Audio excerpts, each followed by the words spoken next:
Bom, meus amigos, sou eu novamente, o Francisco Aguilar, aqui da Jarfel Saara, tá? E agora nós vamos falar um pouco sobre qual é o consumo de material em média, veja bem, em média, para cada modelo de bloco que está aqui na mesa, tá? Aqui à minha direita nós temos aquele famoso brasileirinho que substitui o tijolo cerâmico, tá? Aqui nós temos uma meia canaleta. Aqui eu tenho um brasileirinho de vedação e um brasileirinho já estrutural, modular, que tem os furos passantes, tá?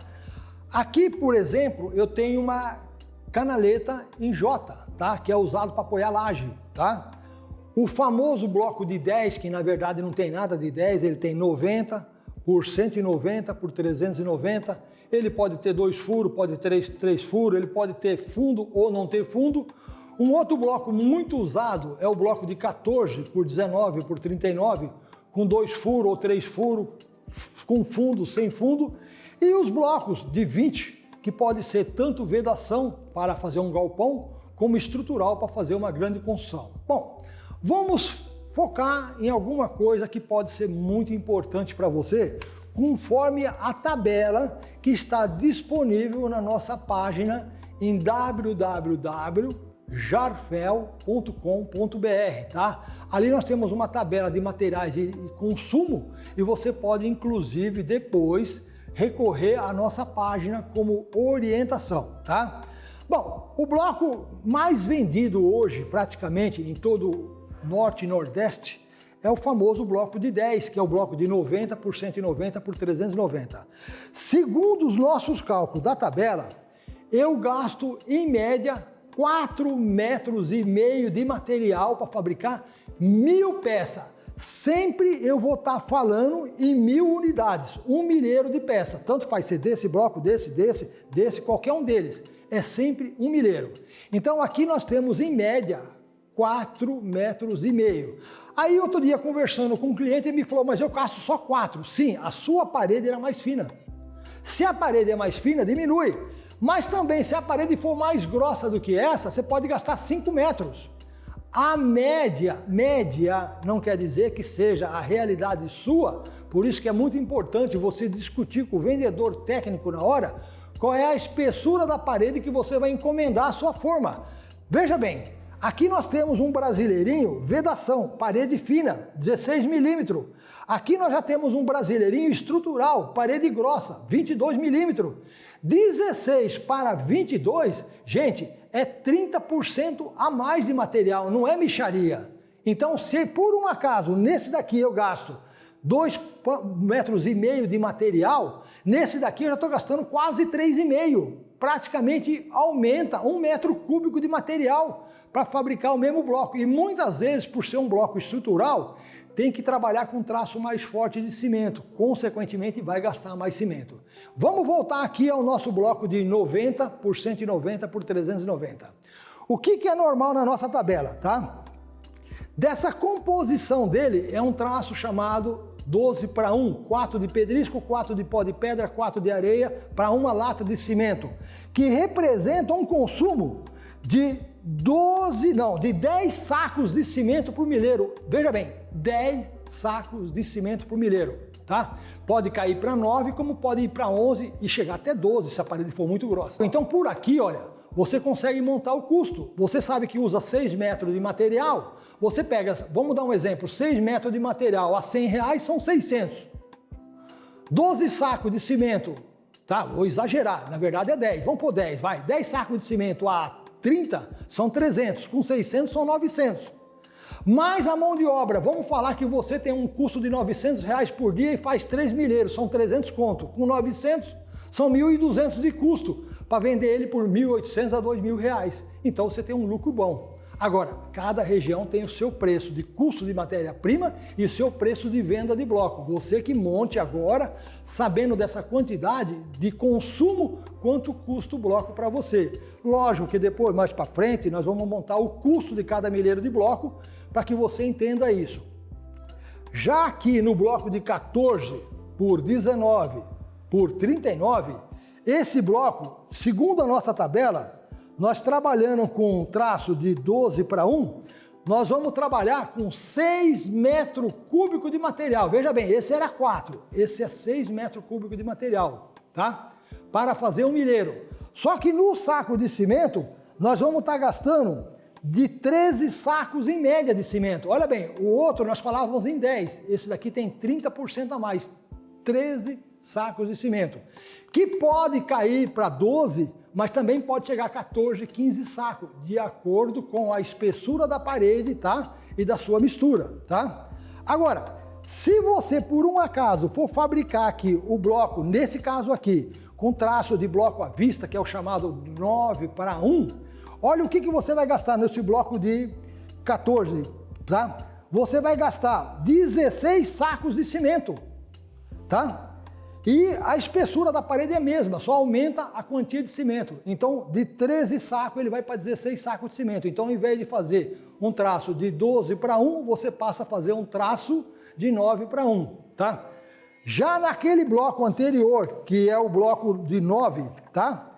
Quando vira um bloco à vista, ao invés desse daqui, ao invés de gastar 10 sacos de cimento, ele vai para 12 sacos. Por quê? Porque o traço é 9 baldes para 1 de cimento. A canaleta não vamos nem considerar fazer cálculo, tá? Agora nós vamos falar sobre um bloco que está sendo muito vendido, que o pessoal chama ele de brasileirinho.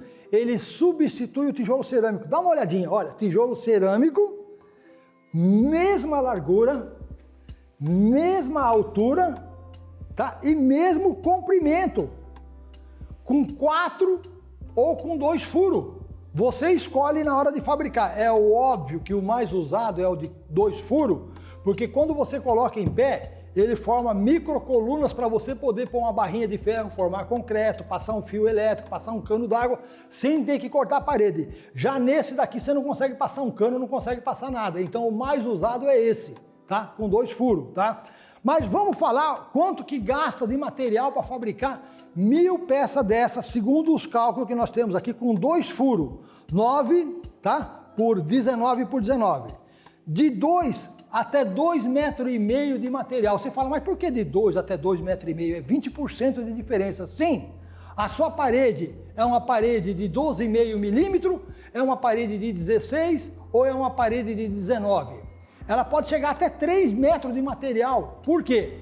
A espessura da parede é que controla o consumo de material. Agora, é óbvio, entenda, muitas vezes você economiza no material, você coloca uma parede extremamente fina, tem dificuldade do material penetrar na máquina, consequentemente a produção da máquina cai bruscamente por menos da metade, e aí o seu custo é muito maior, porque muitas vezes a sua despesa fixa por dia é muito mais do que o cimento e o material que você está usando para fabricar o bloco. Então, na boa parte, o bom senso diz que essa parede tem 16 milímetros, tá? No máximo 18, tá? E se você optar por 12,5, sinceramente, você vai se arrepender depois. Agora, quando você coloca um bloco com 4 furos, automaticamente ela já aumenta 20% de material. Então, veja bem, se aqui tinha 2,5, aqui já vai para 3 metros cúbicos. Por quê? Porque você tem 2 paredes a mais divisórias acrescentando essa parede e essa parede de baixo que está aqui embaixo, ó, tá vendo? Essas 2 paredes consomem 20% a mais de matéria-prima. Bom, segundo os consumos que nós temos aqui, a média de consumo vai de 4 até 8 sacos de cimento por milheiro. Gente, por que tanta diferença? Novamente, volto a repetir, depende da espessura da parede, tá? Então, se a parede for uma parede fina, você gasta 4 sacos. Se for uma parede grossa, você pode chegar até 8 sacos por milheiro, tá? 6 sacos de cimento a R$30 dá 180. Nós vamos arredondar para 200, só para efeito de cálculo, tá? Vamos arredondar 2,5 metros a R$100, são mais 250, são 450. E vamos colocar que você colocasse mais 200 de mão de obra, são R$650 de custo. Um produto que hoje no mercado, ele já é vendido de 1.200 até 1.400, depende da região que você tiver. Então, quer dizer, a margem de lucro sempre é boa. Por isso, meu amigo, você tem que pensar que isso é um produto inovador, mas que você vai ter que pô-lo para substituir esse tijolo que está aqui na minha mão. Como que você consegue convencer o comprador? Falando principalmente no acabamento, na medida perfeita e na resistência, porque nós estamos falando numa resistência igual a do bloco de concreto, 2 megapascal, tá? É 20 kg por centímetro quadrado, enquanto geralmente o cerâmico, em média, é só 1 megapascal, 10 kg por centímetro quadrado. Agora nós vamos falar do bloco brasileirinho vedação, tá? Que equivale a esse bloco que está aqui, olha, tá? Ele tem 11,5 de largura, 14 de altura por 24 de comprimento. Então não é esse bloquinho que está aqui, olha. Mesma altura, mesma largura, mesmo comprimento, assentado na horizontal, tá? Assentado na horizontal porque ele tem fundo aqui, então você coloca a massa aqui em cima, tá? E esse bloquinho que está aqui, você vai consumir por milheiro entre 2,4 até 3 metros cúbicos por milheiro, tá? Depende, como eu disse, a espessura da parede, tá? Mas segundo a relação nossa que está aparecendo aqui, ele vai gastar entre 4,5 a 5 sacos e meio de cimento para fazer 1000 peças. Olha bem, esse bloquinho aqui em São Paulo, ele está na faixa de 1.400. Se você for puxar o custo desse brasileirinho que está aqui, modular, tá? Vedação, ele não chega a R$700. Então dá para poder ter uma boa margem de lucro. Pensa nisso, tá? Qualquer coisa, se você tiver dúvidas, pergunta para a gente, fala do tamanho do seu bloco que nós vamos te dar um cálculo de consumo para você. Esta foi só para que você tenha uma noção dos blocos mais usados, que são o bloco de 9, de 14, do brasileirinho comercial de 9 e do brasileirinho comercial de 11,5. O bloco estrutural que está aqui, que é o bloco para construção de edifícios, tá? Ele tem um consumo muito maior. E se você for olhar no bloco 19 por 19 por 39, gasta 12 metros cúbicos de material. Gente do céu, aqui gasta 6, aqui gasta 12, o dobro. E o consumo de cimento é 44 sacos de cimento no bloco estrutural. Lógico, se você passar ele para o bloco de vedação, ele vai cair para 30 sacos de cimento e o consumo de material com certeza vai cair bastante, tá bom, gente? Qualquer coisa eu estou à disposição, conte comigo, Francisco Aguilar. Curtiu o vídeo? Sabe o que mais você pode curtir? Esse canal aqui. Você vai ajudar a gente pra caramba e você não sabe como a gente fica feliz em produzir esse tipo de conteúdo, mas ainda mais feliz quando você deixa o seu like aí. Então, se inscreve no canal, deixa o like e ativa as notificações, porque sempre tem vídeo novo. Não esquece disso. E ó, que legal, tá vendo isso aqui? Isso aqui é um vídeo novo, isso aqui é um vídeo top que você não pode perder.